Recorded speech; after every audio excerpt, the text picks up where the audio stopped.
Então, Cláudia, prazer estar aqui com você.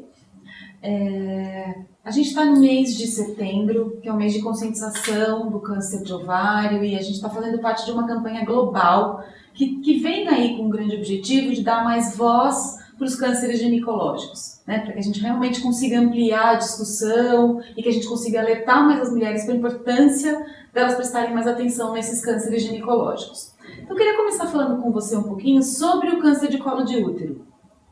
A gente sabe que hoje no Brasil, né, segundo os dados do INCA, ele é o segundo mais frequente nas mulheres, inclusive o que mais mata as mulheres no Brasil.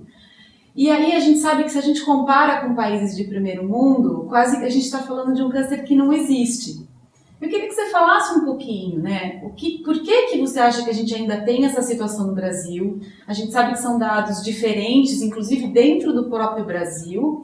E aí acho que é o recado que a gente puder dar para as mulheres que nos acompanham, né? O que as mulheres têm que fazer para que, sabendo que a gente está falando de um câncer super prevenível, né? Praticamente prevenível, o que é que as mulheres não podem deixar de fazer? Acho que são duas perguntas aí para você.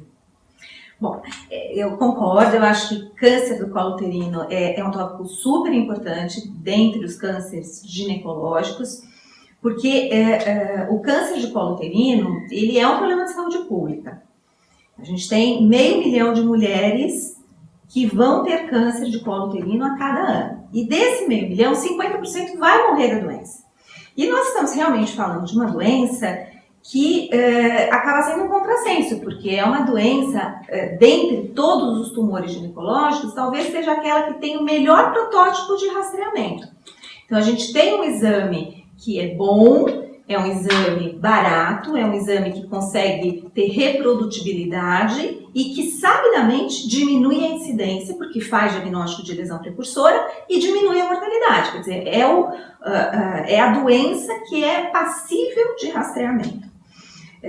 Se nós formos estudar o que aconteceu no resto do mundo, né, esse 500 mil de casos, 87% estão localizados em países em desenvolvimento. Então, acho que é interessante saber a história dos outros países, o que eles fizeram para diminuir a incidência de câncer do colo uterino. Nos Estados Unidos, por exemplo, teve uma diminuição importantíssima de 1955 para cá, e 75% de diminuição na incidência de câncer de colo uterino.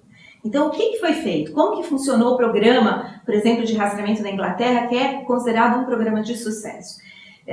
Eu acho que existem aí, talvez, alguns tópicos que são extremamente relevantes. Primeiro, o rastreamento, que é feito através do exame Papa Nicolau, que nós acabamos chamando de exame citopatológico, né, mas que popularmente é conhecido como Papa Nicolau.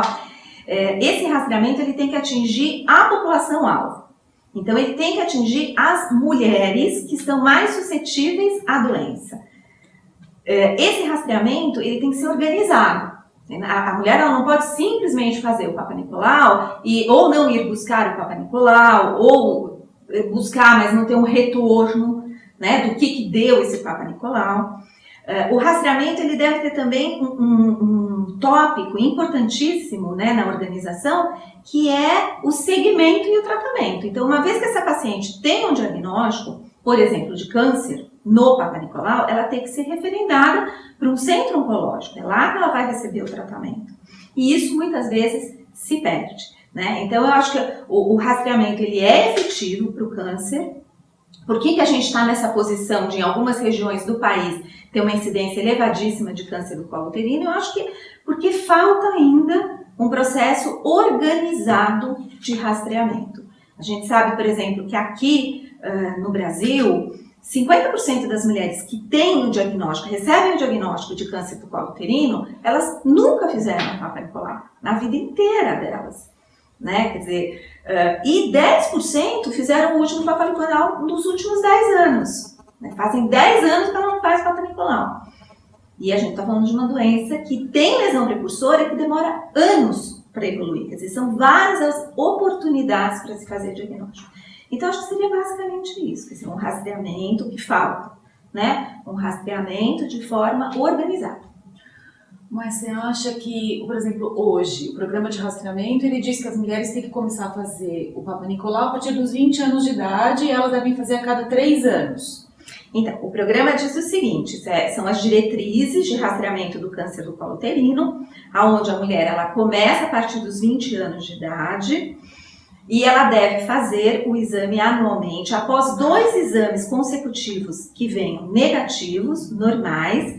Teoricamente, ela está autorizada a repetir esse exame a cada 3 anos, não tem mais necessidade de fazer anualmente.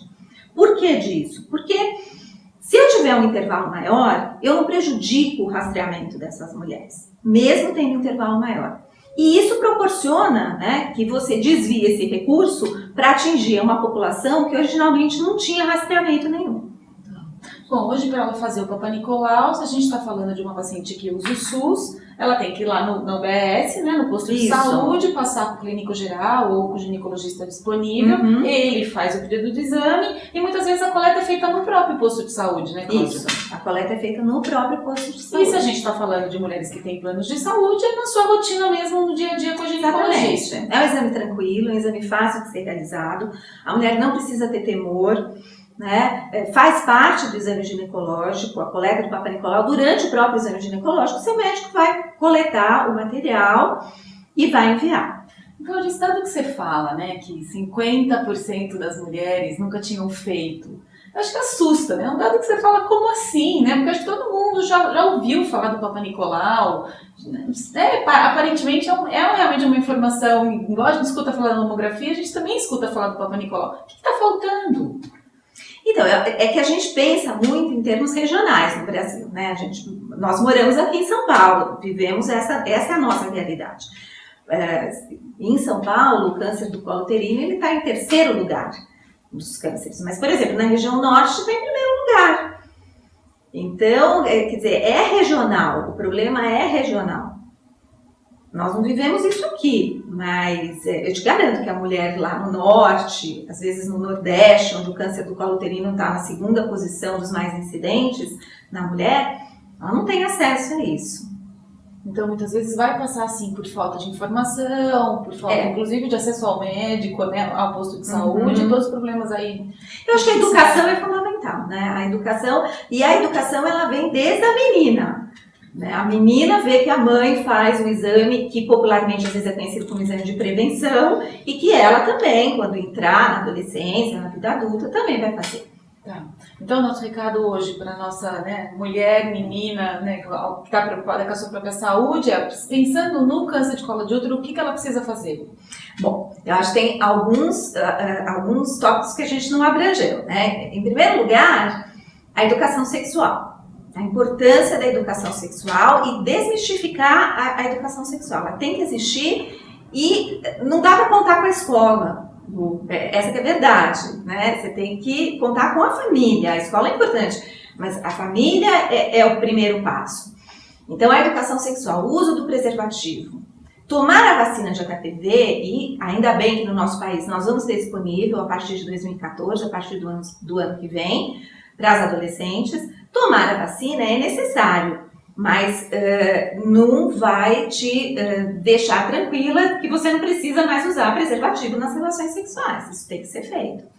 Então, a mulher que está pensando na saúde da menina, a vacinação, o uso do preservativo, a educação sexual e a conscientização de que é necessário procurar o ginecologista uma vez ao ano. A partir de que idade? Então, os pediatras costumam nos encaminhar a hora que dão alta para essa menina, né? Que geralmente é por volta dos 12 anos. Geralmente as mães trazem as filhas. Pode ser antes e deve ser antes da iniciação sexual. Deve ser antes da iniciação sexual. Porque aí é todo um bate-papo, é toda uma conversa que você vai ter com essa menina, né? Toda uma explicação. A educação é sempre o melhor caminho. E aí, durante a consulta com o ginecologista vai estar sempre orientando, né, de acordo com a idade, quais são os exames necessários.